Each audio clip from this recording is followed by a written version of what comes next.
I just don't understand why flying feels so hostile now. Last week, I watched a gate agent force half a dozen people to wedge their carry-on bags into that little metal sizer box, and if it didn't slide in perfectly, they were slapped with a $40 fee. My bag fit perfectly fine back in 2019, but now I am terrified to bring it. Are agents just being petty on purpose? It is not in your head, and they are not just being petty. What you are witnessing is a strict corporate crackdown on turnaround times and ancillary revenue. The airlines are fundamentally terrified of delayed departures. From their perspective, every minute an aircraft sits idle at the gate costs them thousands of dollars in fuel and operational fees. When passengers bring oversized bags on board, they spend precious minutes fighting to slam overhead bins shut, which delays the entire flight. To combat this, airlines have directed their gate agents to strictly utilize those metal sizers. The official maximum dimensions are 22 by 14 by 9 inches. But if my bag says carry-on compliant on the tag when I bought it at the store, how can they suddenly claim it is too big? Because luggage manufacturers use very deceptive marketing. They often measure only the internal packing capacity of the fabric or hard shell. They conveniently ignore the external components. But the airline's metal sizer box does not care about marketing. It measures the wheels, the extended grab handles, and any overstuffed front pockets. If you expand that little zipper to fit an extra sweater, you have likely just exceeded the 9-inch depth limit. And here is the brutal truth.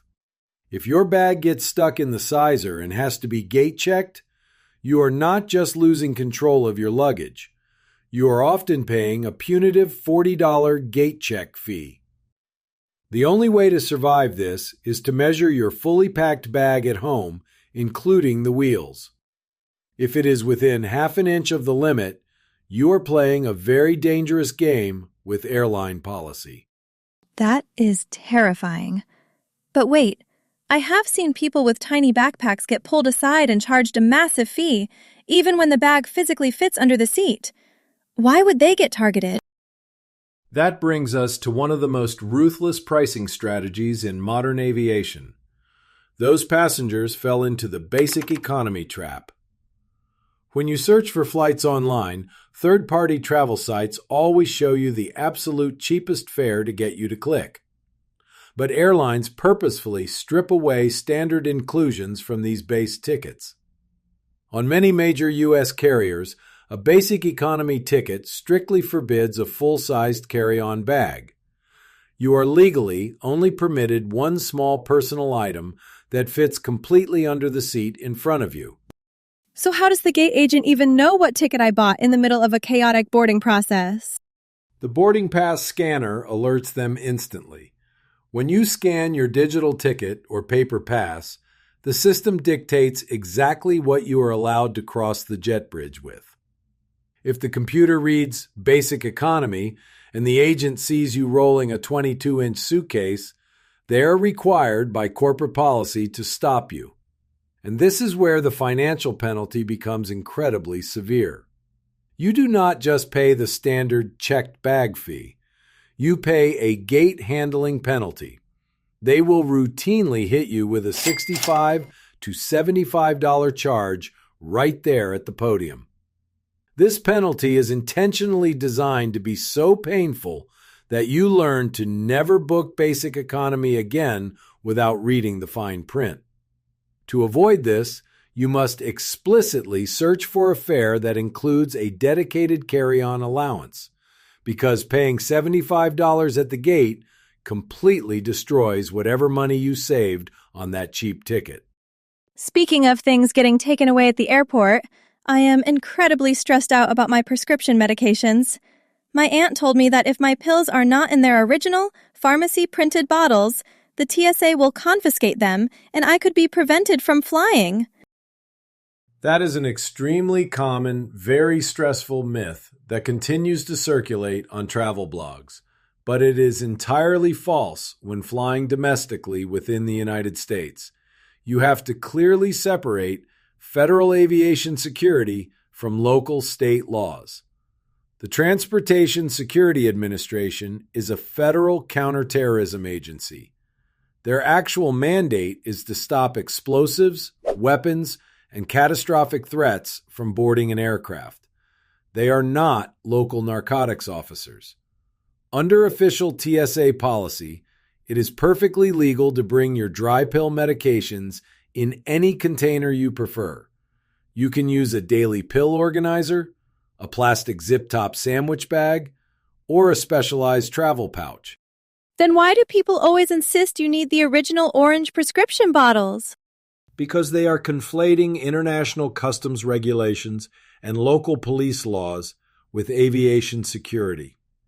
If you are flying to a foreign country, their border agents will absolutely want to see original prescription labels to prove you are not smuggling controlled substances. Furthermore, if you are pulled over by local police in certain strict U.S. states, they might require original bottles for narcotics. But the TSA checkpoint does not enforce those specific state laws. The only time the TSA requires proactive communication about medicine is if your medication is a liquid, gel, or aerosol that exceeds the standard 3.4 ounces. Wait, I can actually bring a liquid medicine that is larger than the 311 rule? Absolutely. Under federal disability and medical exception rules, medically necessary liquids like severe allergy syrups or contact lens solutions are completely exempt from the standard liquid limits. The strict caveat is that you must verbally declare this medical liquid to the TSA officer before your bag enters the X-ray tunnel. They will simply take the item aside, run a rapid chemical swab on the outside of the container to test for explosive residue, and hand it right back to you. However, as easy as the security checkpoint can be if you know the rules, listening blindly to a gate agent later on could actually cause you to commit a federal safety violation. A federal safety violation? Are you talking about when the overhead bins are completely full and the flight attendant forces you to gate check your carry-on bag at the very last second? Exactly. This is one of the most dangerous miscommunications in modern air travel. When a flight is fully booked, the overhead bins will inevitably run out of physical space. The gate agents will start walking through the boarding area, aggressively issuing pink or green tags to forcefully gate check your luggage into the airplane's cargo hold. In their rush to depart on time, passengers wildly throw their bags onto the jet bridge trolley. What they forget is that their smart suitcase, their backup power bank, or their spare laptop battery is still inside that bag. Under Federal Aviation Administration law, spare, uninstalled lithium-ion batteries are strictly prohibited from flying in the cargo hold. Why is the cargo hold so much more dangerous than the overhead bin? Is it a pressure issue? It is a severe fire hazard. Lithium batteries carry a small but very real risk of entering a violent chemical state called thermal runaway. If a battery gets crushed under the weight of heavy suitcases or simply shorts out in the icy, unmonitored belly of the plane, it can ignite a self-sustaining chemical fire that burns at over 1,000 degrees Fahrenheit. The standard halon gas fire suppression systems located in the cargo bays are completely ineffective against a chemical lithium fire. If a fire starts down there, it threatens the structural integrity of the entire aircraft. That is horrifying. So if an agent forces me to gate check my bag, what am I legally supposed to do? You must immediately stop moving, look the gate agent in the eye, and inform them firmly that you need 20 seconds to open your suitcase and retrieve your prohibited medical items and lithium batteries. Never let an agent pressure you into abandoning a power bank in a checked bag. You pull a portable charger out, put it into your small personal item backpack, and carry it into the passenger cabin. Up in the cabin, if a device starts smoking, the flight attendants are highly trained to grab thick, fire-resistant gloves and submerge the burning device in a specialized containment bag filled with water. This is why you must never put lithium batteries in a gate-check bag. The consequences are far too severe. But surviving the gate is only half the battle, especially when simply getting through the airport feels impossible for older or disabled travelers. That is so true. Whenever I travel with my father, the noise, the endless standing, and taking off his shoes at security completely overwhelms him.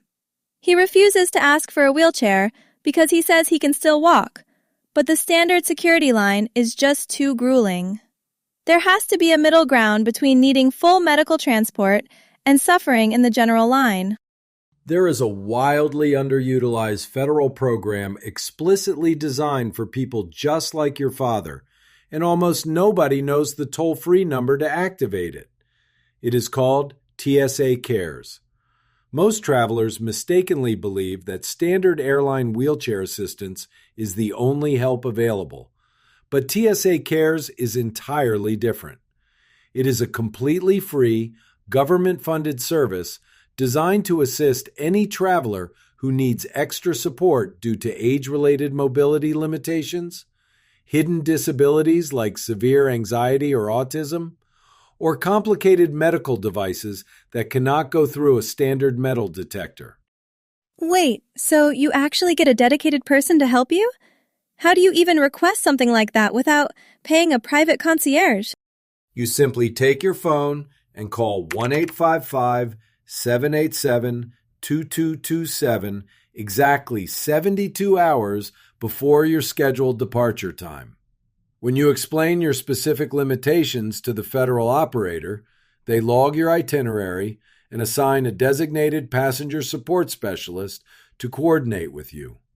This specialist is a highly trained TSA officer whose specific duty is to meet you at the terminal entrance or ticket counter. They will personally escort you past the confusing crowds, guide you through a specialized, less stressful security screening process, and walk you all the way to your departure gate quietly and respectfully.